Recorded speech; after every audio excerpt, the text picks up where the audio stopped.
Hello అండి. Hi అండి. మీ పేరు? కాజాబి. కాజాబి. ఓకే. ఎలా అప్రోచ్ అయ్యారు రమేష్ మేకప్ అకాడమీని? సార్ ఇచ్చే ఇంటర్వ్యూలు అవన్నీ చూసి అప్రూవ్ అయినాం. ఓకే. మా పిల్లలు కూడా కొంచెం సెర్చ్ చేశారు, దాన్ని బట్టి వచ్చేసాం. కొన్ని చోట్ల వెళ్ళాము కానీ వాళ్ళు వెళ్ళారా? కొన్ని చోట్లకి వెళ్ళాము, 2 చోట్ల వెళ్ళాము, కరెక్ట్ గా లేదు. అందుకని అంటే అక్కడికి ఇక్కడ ఉన్న డిఫరెన్స్ ఏంటండి? అంటే మీరు ఎక్స్పీరియన్స్ చేశారు కదా? చెప్పాము, 1-2 చెప్తారు, పక్కన ఉండరు వాళ్ళు. ఓకే అయిపోయింది ఇంతే అంటారు. వాళ్ళు చెప్పేది 10 days 15 days అంటారు, 4 days 5 days చెప్తారు, ఓకే అంటారు, పంపించేస్తారు. సో ఇక్కడ అలా ఉండదా? అలా లేదు అసలు, అంతా మొత్తం ఆపోజిట్ ఉంది. ఆపోజిట్ ఉంది మొత్తం. ఓకే. సో ఏం లుక్ అండి మీరు చేసింది ఇవాళ? Bridal look. Bridal look. Hair style ఏంటి? French rolls. ఓకే. ఎందుకు అది చూస్ చేసుకున్నారు? తన ఫేస్ కు అదే సెట్ అవుతుంది, రౌండ్ ఫేస్ కు అనేసి చేసి. ఓకే.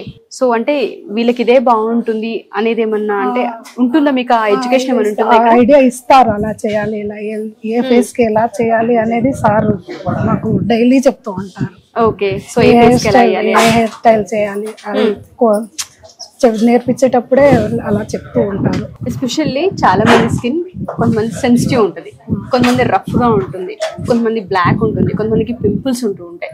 అలా ఒక్కొక్క స్కిన్ టోన్ ఒక్కొక్కలా ఉంటుంది. అన్ని స్కిన్ టోన్ లకు సెపరేట్ గా ఎలా చేయాలో అది కూడా చెప్పేస్తారు. ఓకే. ఏ స్కిన్ ని ఎలా ట్రీట్ చేయాలో చెప్పేస్తారు. సో మీ ఎక్స్పీరియన్స్ ఏంటండి? మీకు ఎలా అనిపిస్తుంది? చాలా బాగా ఫస్ట్ టైం నేను అంత మేకప్ వేసుకోవడం చాలా మంచి జరిగింది. సాటిస్ఫైడా? న్యాచురల్ లుక్ ఉంది అనిపిస్తుందా? కంగ్రాచులేషన్స్ అండి, all the best. Thank you madam.